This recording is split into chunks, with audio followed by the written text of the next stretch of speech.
जय झूलेलाल। दिलेर सिंधी जी अॼु जी गॾिजाणीअ में हिकु दफ़ो वरी तव्हां सभिनी जो दिलि जी गहराइनि सां स्वागत आहे। अॼु जो हे एपिसोड तमामु स्पेशल आहे छो त असां तव्हांखे अहिड़ी शख़्सियत सां मिलाए रहिया आहियूं जिन न सिर्फ़ु पंहिंजी सहजता, सरलता ऐं कार्यशीलता सां असांजे समाज जो ॻाट ऊचो कयो, पर वर्ल्ड रिकॉर्ड में हिकु सिंधीअ जो नालो एतिरे वॾे ऐं शानदार ऐं ज़ोरदार नमूने आयो आहे। सम्झी त तव्हां इशारे में विया ई हूंदा। त अचो त अॼु जी गॾिजाणी था कयूं असांजे आदरणीय श्री शंकर लालवानी जी सां। शंकर भैया, तव्हांजो अॼु जे दिलेर सिंधी जे हिन एपिसोड में स्वागत आहे। हेतिरी विक्ट्री ऐं हेतिरी असां सभिनी खे जेका सिंधियुनि खे सभिनी खे तव्हांजे इंदौर वासियुनि खे बि ज़रूरु आहे, पर असांखे जेका थी उन जे लाइ असां तव्हांजो तहे दिलि सां धन्यवाद था कयूं जो तव्हां एतिरी महिनत सां एतिरियुनि ऊचाइनि खे छुयो आहे। जी थैंक्स। अॼु जो असांजो पहिरियों सुवाल तव्हां सां इहो रहंदो त जॾहिं इलेक्शन जो इहो दौरु शुरू पियो थिए त हिकिड़े मन में तव्हांखे पको वीचार हुयो त पार्टी तव्हांखे वरी हिकु दफ़ो इहो बार संभालण जो मौक़ो ॾींदी, इन जे लाइ तव्हां कॉन्फिडेंट हुया? तो Bharatiya Janata party parliamentary board इहो फ़ैसिलो कंदी आहे ऐं मां हिकु भारतीय जनता पार्टी जो नंढो कार्यकर्ता आहियां, त उन हिसाब खां मां जेको कमु पार्टी जॾहिं चवंदी आहे त मां कंदो आहियां। ऐं पोएं दफ़े पार्टी मौक़ो ॾिनो ऐं सभिनि नेताउनि जो मार्गदर्शन रहियो, कार्यकर्ताउनि जी महिनत रही ऐं इंदौर जी जनता जो प्यार रहियो, आशीर्वाद रहियो। ऐं हिन दफ़े बि पार्टी मौक़ो ॾिनो। पार्टी जे शीर्ष नेतृत्व माननीय नरेंद्र मोदी जो धन्यवाद, असांजी सॼी भारतीय जनता पार्टी जी टीम जो धन्यवाद जहिड़ी महिनत कई। ऐं हिन गर्मी में जंहिं हिसाब खां कार्यकर्ता पसीनो बहायो ऐं उन महिनत कई ऐं इंदौर जी जनता जो जेको आशीर्वाद मिलियो, इहो आशीर्वाद मोदी जी खे मिलियो, भारतीय जनता पार्टी खे मिलियो, NDA खे मिलियो। त मां इहो सॼो श्रेय इंदौर जी जनता खे ऐं पार्टी ऐं मोदी जी खे। जॾहिं असां इहो ऐलान ॿुधोसीं त तव्हांखे सुठे नमूने सां हाणे इलेक्शन जे हिन माहौल में हेठि लहिणो आहे, त हिकिड़ो उहो दौरु हुयो जेको तव्हां हर रोज़ एतिरी तव्हां प्रचार कयो भारतीय जनता पार्टी जो, एतिरे विराट नमूने सां तव्हां उन ॻाल्हि खे अॻियां खणी आया। उन दौर जो कुझु आज़मूदो कुझु तव्हां असांखे ॿुधाइणु चाहींदा, हिकिड़ो कोई अहिड़ो अनुभव? ॾिसो, हाणे जंहिं महिल इलेक्शन थिया उन महिल गर्मी जो समय हो, ॾाढी गर्मी हुई ऐं एॾी गर्मी में बि असांजा जेके पार्टी जा शीर्ष नेतृत्व आहे उन जे मार्गदर्शन में कार्यकर्ता ॾाढो पसीनो बहायो। ऐं इहा ॻाल्हि सही आहे कि इंदौर में असां जेको अपोनेंट उम्मीदवार बीठो उहो विड्रॉ करे भारतीय जनता पार्टी में शामिलु थियो ऐं उन खां पोइ हिकु अहिड़ो समय आयो कि हिकु माण्हुनि जी में हिकु चइजे हिकु शिथिलता अची वई कि हाणे चुनाव त आहिनि ई कोन, जॾहिं कि 14 उम्मीदवार ॿिया बि हुआ चुनाव में। जी बिल्कुलु। त हिकु थींदो आहे कि हिकु माहौल जेको ठहींदो आहे न, जॾहिं साम्हूं अपोनेंट अगरि स्ट्रॉन्ग हुजे त लड़ाई लड़ण में मज़ो ईंदो आहे, पर उन महिल ईअं हुयो कि माहौल ॾाढो थधो थी वियो। पर असां सभिनि जेके कार्यकर्ता हुआ असांजा, उन ॾाढी महिनत कई ऐं इंदौर जी जनता उन नैरेटिव जेको ठहियो हो उन मां निकिरी करे ॿाहिरि आया, उन्हनि वोटिंग कई ऐं एॾा वोट पिया। इहो तॾहिं संभव आहे कि because of Modi ji, because of असांजे इंदौर जी जनता। जॾहिं असांखे विश्वास हुजे त अब की बार 13 लाख पार, उन खां पोइ बि मन में उहो विश्वास आहे, पर उन खां पोइ बि पेरनि में उहा थाम कान्हे का, उहा गतीअ सां ई हलणु, उन खे संघर्ष खे अञा सुठे नमूने सां अॻियां खणी अचणु ऐं जीत हासिलु करणु, इहो हिकिड़ो मिसाल आहे।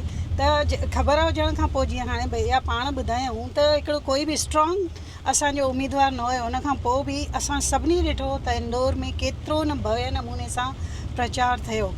त माना इहो चई सघिजे थो त सपननि खे पाइण जे लाइ अञा ज़्यादा डुकणो पवंदो आहे। हाणे तव्हां हेतिरी वॾी मार्जिन सां जीतजी आया आहियो, असां माना एतिरो ख़ुशि आहियूं सभु ॼणा।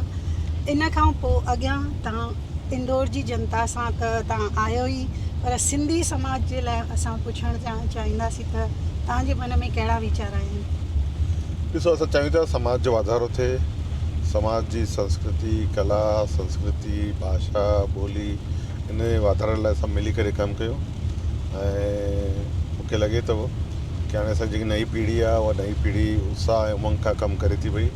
सिंधी समाज में हिकु उमंग आहे, उत्साह आहे, ऊर्जा आहे, हर क्षेत्र में, राजनीति न, व्यापार हुजे, व्यवसाय हुजे, इंडस्ट्री हुजे, अलॻि अलॻि एरिया में, इवन डॉक्टर हुजनि, इंजीनियर हुजनि, IPS IAS, सभु हर क्षेत्र में असांजा भाउर अॻियां वधनि था पिया। ऐं मूंखे पूरो विश्वास आहे कि असां सभु मिली करे हिन देश जी सेवा कयूं। अॼु माननीय प्रधानमंत्री चवंदा आहिनि कि अमृतकाल थो हले पियो। हिन अमृतकाल में 2047 में जॾहिं असांजी आज़ादी जा 100 साल पूरा थींदा, तॾहिं सॼी दुनिया में असांजो भारत उहो नेतृत्व कंदो, ऐं उन लाइ असां सभु मिली करे कमु कयूं। हाणे असां इहो बि सिखियासीं त हमेशह हर का ॻाल्हि हल्के नमूने सां न खणी करे अञा वधीक महिनत करणी आहे, पंहिंजो क़दम अञा तेज़ी गतीअ सां वधाइणा आहिनि। पर शंकर जी हर दफ़े पंहिंजी हिकु छाप छॾे हर क्षेत्र में अॻिते वधिया आहिनि ऐं केतिरनि जा रोल मॉडल पिणु रहिया आहिनि।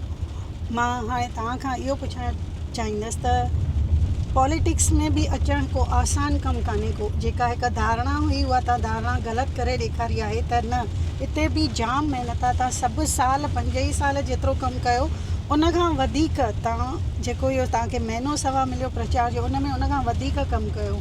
त जेके नई पीढ़ी नौजवान पॉलिटिक्स में हाणे अचणु चाहिनि था, तव्हां उन्हनि खे छा मार्गदर्शन ॾियणु चाहींदा?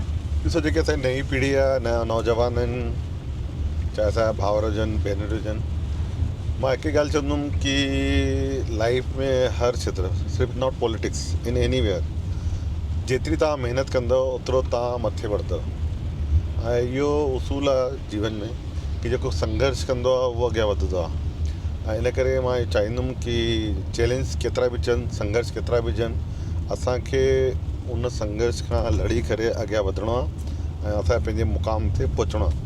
कॾहिं कॾहिं ॿार ज़िद कंदा आहिनि पंहिंजे पेरेंट्स खां, मां चवंदो आहियां असांखे ज़िद करणी खपे पाण खां, ऐं उन पाण खां ज़िद करे जेको असां सोचूं था, सम्झूं था कि असां हिन मुक़ाम ते पहुचणो आहे, उन मुक़ाम ते पहुचण लाइ महिनत करे उते पहुचणो आहे। इहो मुंहिंजो चवणु आहे नई पीढ़ी खे।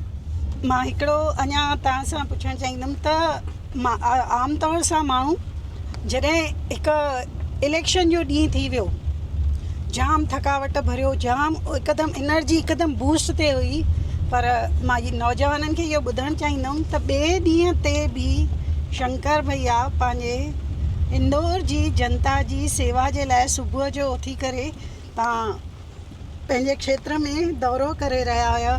त तव्हांखे उन वक़्तु माना ईअं न लॻो त हा हाणे इलेक्शन थी वई, हाणे थोरो कुझु आराम करे वठूं, जाम जाम जाम प्रचार थी वियो, माना असां ॾिसी पिया सघूं तव्हांजे चहिरे ते उहा थकावट, उन खां पोइ वरी ॿिए ॾींहुं तव्हां दौरे ते? ॾिसो, हाणे इहा ॻाल्हि सही आहे कि 2 महीना सुबुह खां वठी करे राति ताईं, ऐं उहो उस में, गर्मी में, टेम्परेचर 48 हो, तॾहिं बि असां प्रचार कयोसीं।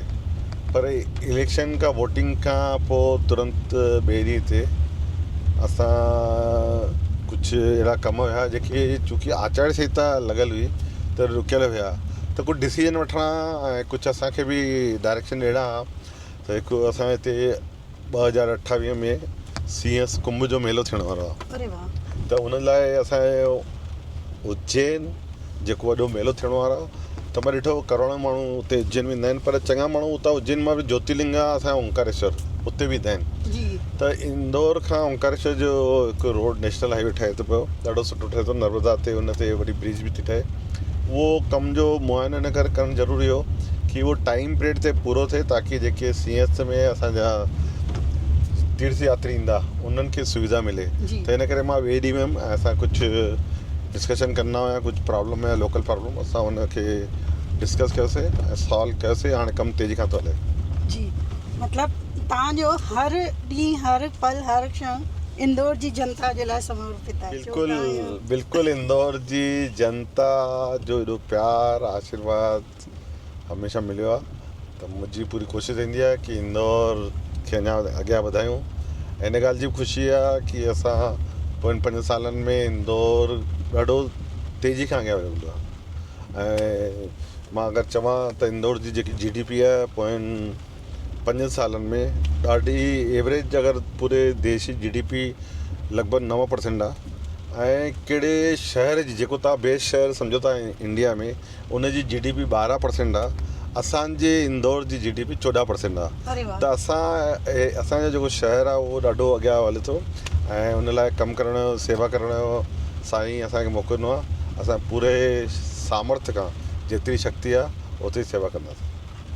इहो त सेवा जो त ठीकु आहे, पर हर कंहिं शख़्स जो हिकु सुपिनो हूंदो आहे त जीवन में असांखे कुझु हासिलु करिणो आहे या किथे कंहिंजो आदर्श रहंदो आहे। अॼु असांखे तव्हां ॿुधाईंदा तव्हांजो सुपिनो छा रहियो आहे? ॾिसो, सुपिनो इहो ई आहे कि ॾिसो कि असां समाज लाइ, देश लाइ कुझु कयूं। इहा ई सॼी वॾी सेवा आहे। पंहिंजे लाइ त सभु कुझु कंदा आहिनि, परिवार लाइ बि सभु कुझु कंदा आहिनि, सभई कंदा आहिनि, पर कॾहिं कॾहिं असांखे चवंदा आहिनि न, देश देता है हमको सब कुछ, हमको भी कुछ देना सीखे। त इहो जेको ध्येय वाक्य आहे, इन ध्येय वाक्य खे वधी करे असां अॻियां वधी सघंदा। तमामु सुहिणा वीचार ऐं हर नौजवान खे इन्हनि खे अमल में आणणु घुरिजे ऐं इन ते अमल करणु घुरिजे। अॼु जी हीअ असांजी ख़ासि मुलाक़ात जे लाइ असां शंकर जी जो तमामु तहे दिलि सां धन्यवाद था कयूं। जो तव्हां ॾिसी रहिया आहियो त असां हिन वक़्तु कार में आहियूं। कंहिं कार्यक्रम तां मोटण खां पोइ बि असां समाज वारनि सां जुड़ण जे लाइ हेतिरो थकावट भरियो तव्हां ॾिसी सघो था उन्हनि जो सफ़र आहे, पोइ बि असांखे हेतिरो सुठो टाइम ॾिनो, हेतिरो सुठो मार्गदर्शन कयो अथऊं। उन्हनि जे लाइ असां तव्हांखे दिलेर सिंधी जी सॼी टीम जे तरफ़ां धन्यवाद था कयूं पिया। ऐं असां चाहींदासीं त तव्हां जल्दी अञा जंहिं तव्हां इन खेत्र में आहियो अञा घणनि ऊचाइनि ते पहुचो ऐं असां सॼो समाज तव्हां सां उन में ख़ुशियूं माणियूं ऐं मौजूं माणियूं। तव्हांखे तव्हांजे अॻिते जे करियर जे लाइ ढेर सारियूं वाधायूं। जय झूलेलाल। सही ॻाल्हि आहे। समाज हमेशह शुभकामना ॾींदो आहे। मां ॾिठो पोइ चुनाव हुजे या हे चुनाव हुजे, असांजी इंदौर जी जनता जो त आशीर्वाद मिलियो, पर पूरे मुल्क देश में ऐं देश खां ॿाहिरि बि जेके असांजे समाज जा वॾा आहिनि, भाउर आहिनि, भेनरूं आहिनि, के टिकाणनि में पूजा कई, अरदास कई, कंहिं पल्लो पातो, के ॿारनि सां बि रखियो। त इहे सभु साईं जी महिर आहे कि समाज जे अंदरि एॾी चेतना आई, उन्हनि जे मन में इहा ॻाल्हि हुई कि असांजो भाउ अञा अॻियां वधे, ऐं इहो उन्हनि जो आशीर्वाद आहे ऐं इंदौर जी जनता जो आशीर्वाद आहे, मोदी जो आशीर्वाद आहे।